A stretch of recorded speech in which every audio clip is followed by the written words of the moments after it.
Si Constance Grail, isang simpleng dalaga, ay nahulog sa gitna ng kaguluhan.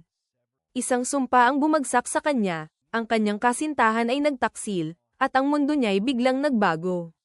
Ngunit sa gitna ng trahedya, isang makapangyarihang lihim mula sa nakaraan ang nagbukas, isang puwersa na magtatakda ng kanyang kapalaran at maghihiganti sa lahat ng nagkamali sa kanya. Habang tumutunog ang kampana, hinayla ni Constance Grail ang kaibigan niyang si Kate sa masikip at pan ng taong liwasan, nagtataka kung may nagaganap bang pista. Pilit hinihikayat ni Kate si Constance na umuwi na, ngunit patuloy silang nasasalpok ng mga tao hanggang sa tuluyan silang magkahiwalay. Sinaklot ng takot si Constance habang hinahanap niya si Kate sa gitna ng dagsa ng tao, hanggang sa hindi niya namalayang nakalampas na siya sa barikadang inihanda para sa parusa. Napahinto siya nang umakyat sa entablado ang isang babaeng may balabal. Nang alisin ang hood, bumagsak ang mahabang itim na buhok sa likuran nito at kumislap ang mga matang kulay ametiste sa ilalim ng madilim na kalangitang binabasa ng ulan. Sa paningin ni Constance, napakaganda niya. Bumaba ang katahimikan. Pagkatapos, nagsalita ang babae, "Isumpa kayo. Isumpa kayong lahat." Bumuhos ang ulan kasabay ng pagsabog ng galit ng karamihan. Tinatawag siyang demonyo, mamamatay tao, ang tunay na isinumpa.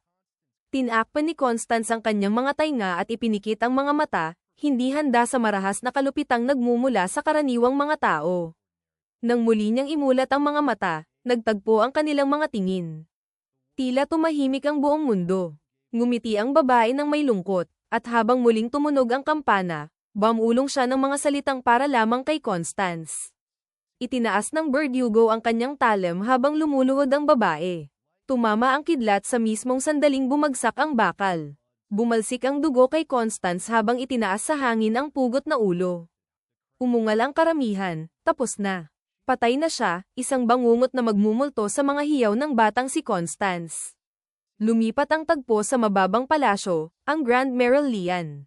10 taon na ang lumipas mula noong gabing iyon sa plaza ng San Marcos. 16 na taong gulang na ngayon si Constance. Binati siya ni Viscount Hamsworth, sinabing tiyak na pagpapalain ng tadhana ang kanilang pagsasama, lalo na't ang panuntunan ng pamilyang Grail ay, "Kumilos ka ng may katapatan." Nanatili sa kanyang isipan ang mga salitang iyon. Ilang buwan pa lamang ang nakalipas nang bumagsak ang kanyang ama, ang mismong huwaran ng katapatan ng mga Grail, sa ilalim ng napakabigat na utang. Kapalit ng pagbabayad nito ng pamilyang Bronson, naipangako si Constance kay Neil Bronson, ang tagapagmana. Isang ganap na ginoo si Neil. Hindi niya may kakaila na matagal na niyang pinangarap ang magpakasal dahil sa pag-ibig. Para sa isang payak at hindi kapansin-pansing babae tulad niya, ang mapili ng isang gwapo at magalang na lalaki ay tila isang himalang inakala niyang biyaya. Di naglaon, nagdala ng nakakabagabag na balita ang kaibigan niyang si Mylene. May mga bulong-bulungan tungkol kina Neil at Pamela Francis. May nagsabing nakita raw silang magkasuyuan ng akala nila'y walang nakakakita. Nayanig si Constance. Ipinagwalang bahala iyon ni Kate. Tinawag na tsismis lamang at hinikayat si Mylene na tumigil sa pagpapakalat ng mga sabi-sabi. Ngunit nagpatuloy si Mylene, idinagdag pa na si Pamela raw ay nagpapalit ng mga lalaki na parang pagpapalit lamang ng kapareha sa sayawan. Mabigat na bumalat kay Constance ang mga salitang iyon. Nagtitiwala siya kay Neil. Sa mismong araw na iyon, tinrato siya nito gaya ng dati, may kabaitan at paggalang. Ngunit napatunayang malupit ang tadhana. Sa ilalim ng isang ilaw sa lansangan, nakita niyang yakap ni Neil si Pamela. Napansin ni Pamela si Constance, ngumisi, at hinayla si Neil sa isang halik. Tumakbo si Constance palayo, luha ang lumalabo sa kanyang paningin, ninanais na mabura ang kanyang nakita. Gayunman, hinihingi ng katapatan na harapin niya si Neil at magsalita ng tuwiran. Nang siya'y lumingon, napasigaw siya sa gulat nang makitang may isang babaeng nakatayo sa tabi niya. Sa unang tingin, inakala ni Constance na napakaganda nito. Habang nakatanaw sa bulwagan ng sayawan, sinabi ng babae na tila masigla ang loob. Inanyayahan siya ni Constance na pumasok, at dahil sa kanyang salita, pinayagan ang babae na makapasok. Nagpasalamat ang babae kay Constance sa kanyang tulong. Habang malalim ang iniisip ni Constance kung ano ang gagawin niya tungkol kay Neil, halos hindi niya napansin ang paglapit ni Brenda, na tahimik na nag-alok ng pagbati para sa kanyang pakikipagtipan. Nakatitiyak si Constance na nakita na niya noon si Brenda na kasama si Pamela. Habang naghahanda ng umalis si Brenda, mahinahong binalaan siya ni Constance na dumudulas ang palamuting buhok nito. Nanlaki ang mga mata ni Brenda sa kaba nang mapansing nakatanaw mula sa itaas si Pamela. Nang mag-alok si Constance na ayusin iyon, nagmamadaling sinabi ni Brenda na nakalimutan niya ang kanyang bag sa itaas at nakiusap kay Constance na siya muna ang mag-ingat ng palamuting buhok. Maya-maya, malakas na tinawag ni Pamela ang pangalan ni Constance. Nayanig ang buong silid habang idineklara niyang alam niya ang lahat tungkol sa mga problema ng pamilya ni Constance at inakusahan siyang lamabis na. Ipinahayag ni Pamela na ninakaw ni Constance ang palamuting buhok ni Brenda. Walang awa ang paratang. Sinabi niyang dahil sa labis na pangangailangan sa pera, magagawa raw ni Constance ang magnakaw upang makuha ang ganoong kaalagang alahas. Iginiit ni Neil na hindi niya kayang paniwala ang magnanakaw si Constance, ngunit inagaw ni Pamela ang bag ni Constance. Sa harap ng lahat, nahulog mula roon ang palamuting buhok. Humingi si Pamela ng paliwanag. Sa kawalan ng magawa, nakiusap si Constance kay Brenda na sabihin ang totoo. Ngunit pinutol siya ni Pamela, tinawag na kaawa-awa ang kanyang mga dahilan, at inakbayan si Brenda, na nanginginig, sa huwad na pagdamay. Pagkatapos, humarap siya kay Neil at sinabi na ngayong nakita na nito ang tunay na pagkatao ni Constance, dapat nang ipawalang bisa agad ang kasunduan sa kasal. Ang pagpapakasal kay Constance ay magpapahiya lamang sa pangalan ng pamilyang Bronson. Nag-atubili si Neil, nababagabag sa kakulangan ng malinaw na ebidensya. Sumagot si Pamela na ang patunay ay ang lahat ng naroon, at dahil nandoon si Viscount Hamsworth at isang pari, maaari nang isagawa kaagad ang pagpapawalang bisa. Nataranta si Constance, ngunit kinutya siya ni Pamela gamit ang panuntunan ng pamilyang Grail. Kumilos ka ng may katapatan, panunuyan niya. Hinamak ang tinatawag na katapatan ng mga Grail at tinatakan si Constance bilang isang walang kwentang magnanakaw.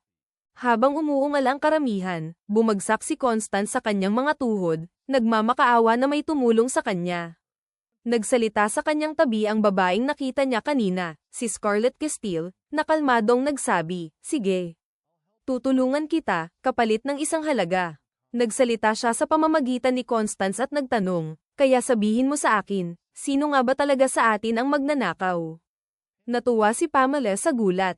Matagal na niyang kinamumuhian si Constance, dahil sa palagiang pag-uusap nito tungkol sa katapatan, sa tila walang kahirap-hirap nitong swerte, kahit na mas mababa siya kay Pamela sa ganda at katayuan ng pamilya. Ang galit na iyon ang dahilan kung bakit ginamit niya si Brenda para suruan ito. Sinubukan ni Pamela na makipagtalo, ngunit pinutol siya ni Constance, pinaalala na ang lalaking kinahihiligan niya sa mga palumpong ay ang sariling fiancé niya. Sumigaw si Pamela na nagkakabati lamang sila, ngunit pinigil siya ni Neil. Nagpatuloy si Constance. Dahil nakikipaghalikan si Pamela sa kanyang fiancé, siya na ang tunay na magnanakaw. Humarap siya sa mga bisitang nakakita kay Brenda na ibinigay ang palamuti at nilapitan si Wayne, ang una nakapansin. Sa ilalim ng presyon, inamin niya ang katotohanan, at hindi naglaon, nagsimulang magsalita ang iba tungkol sa kanilang nakita. Bumaba sa hagdan si Viscount Hamsworth. Ipinag-utos ni Constance na ipawalang bisa agad ang kanyang pakikipagtipan. Kung tatanggi siya, binalaan niya na ang balita tungkol sa gabing ito sa Grand Merolean, kung saan nagkaroon ng di makatwirang kilos ang magkasintahan sa sagradong hardin ng hari, ay mararating kay kanyang kamahalan sa anumang paraan. Nakatayo si Pamela na parang na-stun. Hindi ito ang Constance Grail na akala niya ay kilala niya. Umalis si Constance, binigyan ng kanyang basbas ang batang magkasintahan na nawala sa ipinagbabawal na pagnanasa. Habang siya'y papalayo, dali-daling sumunod si Pamela, ngunit nadapa sa paan ng isa pang babae. Pinanood ng babaeng nakasuot ng berde si Constance nang may pag-aproba, natagpuan niyang kasuklam-suklam ang asal ni Pamela. Sa lugar kung saan siya nanggaling, ang mga gumagawa ng pangangalo niya ay sinusunog ng bakal na sapatos at pinipilit sumayaw hanggang sa kunin sila ng kamatayan. Pinilit na sumayaw sina Neil at Pamela, ang mga paa ni Pamela ay sugatan at dumudugo, at nasiyahan ang marahas na damdamin ng hustisya ng karamihan sa nasabing tanawin. Marami ang tumitig kay Constance nang hindi makapaniwala, tila si Scarlett Castile mismo ang bumangon mula sa kailaliman upang magsalita sa pamamagitan niya. Kinabukasan ng umaga, Nagising si Constance na iniisip na panaginip lamang ang lahat, ngunit nakita niyang nakaupo sa tabi ng kanyang kama si Scarlett. Sumigaw siya. Nang banggitin ni Scarlett ang kanyang pangalan, tumanggi si Constance na paniwalaan ito. Si Scarlett Castile ay naipataw na sa kamatayan 10 taon na ang nakalipas. Ngunit habang lumulutang ang babae sa hangin, malinaw na hindi na siya kabilang sa mga nabubuhay. Si Scarlett ay kilala sa labis na kasamaan.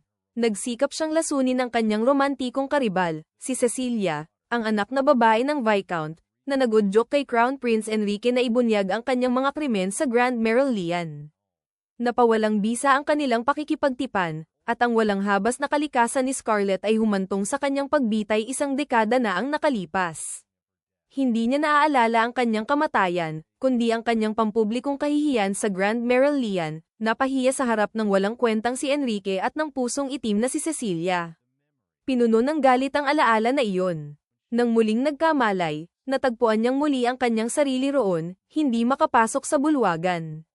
Tiyak niyang si Constance ang nagbigay daan sa kanyang pagdaan. Diretsyong sinabi ni Scarlett kay Constance na siya'y payak, madaling makalimutan, at walang karapatang ipagmalaki ang sarili. Gayunpaman, ang mapansin siya ni Scarlett ay isang bagay na maipagmamalaki niya. Nanatili si Scarlett upang tiyakin na tutuperin ni Constance ang kanilang kasunduan.